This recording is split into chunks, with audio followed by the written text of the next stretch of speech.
What's up YouTube, Capital G here. We're talking Breaker of Shadows in this video. They have revealed a new poster promoting the set, and it has a whole bunch of cards on it, including the cover card, which is a Synchro, which is really cool because, I mean, Synchros just aren't going to die apparently. You see that there are multiple Synchros, not just the cover card, but, I mean, we know that there are going to be new zombie Synchros coming out. This set also has Buster Blader support, which is really cool, including a new fusion, and this is like the second Buster Blader fusion. I guess you could consider Dart Paladin like technically a Buster Blader fusion because you needed Buster Blader to make the card unless you use substitutes or whatever. We see that there are going to be new rituals in this set, and you know what, this set is it's looking pretty good. It's going to be probably early 2016 before we see this in the TCG, but you know what, that's cool. I mean, it's just a little wait. All right, so first up we have this little furry fox looking thing. It kind of looks like it looks like if Judgement Dragon was like a baby or something, doesn't it? Doesn't it look like baby Judgement Dragon? It's a light, level 1, 400 attack, 300 attack. You probably couldn't tell by the artwork, but this is actually a dragon somehow. It's also a tuner, if you can believe that also. So that means you can use this for Card of Continents. You can also use this with Wand for Wand. You can only use, this is actually Companion of the Dragonbane. It says you can only use one effect among the 2 and 3 effects of Companion of the Dragonbane once per turn, and only once that turn. So between these 2 effects, you can only use once. Like, you got to pick which is going to be like better for you basically that turn. Effect number 1. And I've actually read this card before. It's actually, even though the monster has really bad stats, which again still means you can use Card of Consonance with it, it actually makes up for it with this effect.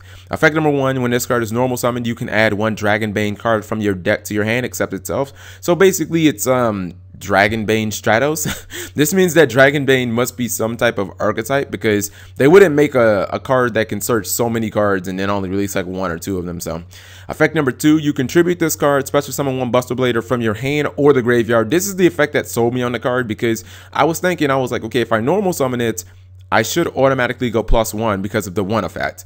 But I'm kind of stuck with this little monster on the field. But I mean, all I have to do is just tribute it, and I can get Buster Blader from my graveyard, and then it's like, okay, well, I'm already +1, and now I get to replace my 2400 monster with like a 2600 monster. So I mean, that's infinitely like better than, you know, just having this little guy on the field. And then effect number 3. If this card is in your graveyard, which it will be if you tribute it to summon a Buster Blader, you control a Buster Blader, you can discard 1 Dragonbane card, which again, you will search from effect number 1, special summon this card from your graveyard. So it does kind of suck that you can't use effect number 3, get this guy on the field, and then immediately tribute it for another Buster Blader. I think that Konami thought that would be probably a little too broken, but it does. I mean, it's cool if you can protect it for a turn, because then you could just wait next turn and you contribute it. Or it actually makes summoning the fusions like a lot easier, because if you have a Buster Blader on the field and you use effect number 3, you've pretty much got your dragon and you have your Buster Blader already on the field. So like, you can instantly go into the Buster Blader fusion card. So this card seems really good, and it's cool that Buster Blader isn't just going to be, you know, a new fusion and a new Buster Blader. Like, they're giving it actual core support, and I assume that the Dragonbane archetype is what Buster Blader is basically going to be called now. Like, I assume that that's what it's going to be. All right, next up we have a new Synchro monster. It's fire. I think this is probably one of the zombie Synchros, and it's a fire zombie. It is, because remember we talked about a few weeks ago a new zombie Synchro that's coming out. This guy is 3000 attack, 0 defense. 0 defense is quite common for zombies. 3000 attack is not. This dude is a world beater. I think that's 8 stars if I can count correctly. All right, it is 8 stars. It requires 1 zombie tuner plus 1 or more non-zombie tuners to make. Again, you have what's it called? You've got Plague Spreader, one of the most famous zombies of all time. Oh man, I can't. I'm totally zoning out on the other one, the one that has the little foolish burial effect. I use them all the time in my my vampire deck. All right, let's see. This is Iku Sagami Shinranai. And his effect is you can only special summon 1. I'm not gonna say that word again. I'm not gonna try and pronounce his name again and butcher it. You can only summon 1 of this guy. We'll just call him this guy for now on. We can only summon 1 of this guy once per turn. Oh yes, 2 effects. Effect number 1, if this card is special summoned, you can banish 1 zombie monster from your graveyard. This turn, this card gains attack equal to the banished monster's attack. That seems that almost seems unnecessary on this card. Like it's already 3,000 attack. Could you imagine if you have like, you know, a Revive King Hades in your graveyard or something like that? You could banish it and get 2450 attack. This dude would be like, he'd be 5450. I mean, that's crazy. So this effect seems really good, especially when you don't have like Mizukis in the graveyard and you just have like random zombie masters and stuff. I mean, you can get this guy like easily over 4,000 attack, and hopefully they don't limit him being able to attack your opponent directly. I want some broke shit. Effect number 2. If this card on the field is destroyed by battle or card effect and sent to the graveyard, oh snap! It probably pays for itself. You target one of your banished zombie monsters with 0 attack, return it to the graveyard. Oh man, I was hoping that it went to the hand or that you got to special summon it. Okay, that's not terrible. That's not terrible.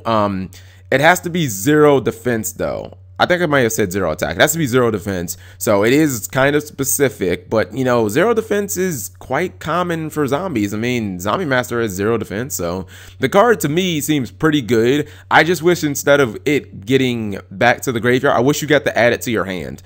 Or I wish you got, even better, I wish you got to special summon it. This should have been either special summon or add it to your hand. But the monster, I mean, it's probably one of the best zombie beat sticks ever. Probably the best zombie beat stick ever. All right, next up we have a card that looks like Barrel Dragon on crack. This looks like it could be the pendulum version of Barrel Dragon. Level 5, it's a water. It has to be a machine. That's the only thing that makes sense. P scale 6, 2400 attack, 2200 defense. Dynamis Rex. Okay, we already know about all of this. Pendulum effect is when a card effect resolves that targeted another Dynamis card or cards, so this is obviously an archetype, you control, at activation you can negate that effect, then destroy this card. This effect can only be used once while this card is in the pendulum zone. That's not bad. That is really not bad. I mean, so basically if something targets any of your Dynamis cards, you just negate it, and it says cards too, so it can be multiple cards. Effect number 2, at the end of the damage step, wait a minute, this is the monster effect. Okay, yeah, effect number 1, at the end of the damage step, if this card was attacked, you contribute one other Dynamis monster, then activate one of these effects. This card can make a second attack on an opponent's monster in a row. It's not bad. It's 2400 and multiple attacks. It's like a little BLS basically. And if it attacks a defense position monster, you do piercing damage. Okay, even better. And shuffle into the deck either one card your opponent controls or one random card from your opponent's hand. This card gains 100 attack. Okay, that's not bad. That's not bad. So I mean, I'm pretty much going to have to see more of this Dynamis archetype to really know how good this card is going to be. But I mean, it definitely it definitely has potential, mainly just because of the pendulum effect. Anytime you can get free negation, especially on targeting effects, is definitely good. So that's pretty much all we have right now. I'm sure that there's going to be more information soon, especially about this the cover card and whatever this new ritual is. I assume that that's the way of summoning said ritual monster. This actually may have been a card that we already talked about. But anyways, thank you guys for watching as always.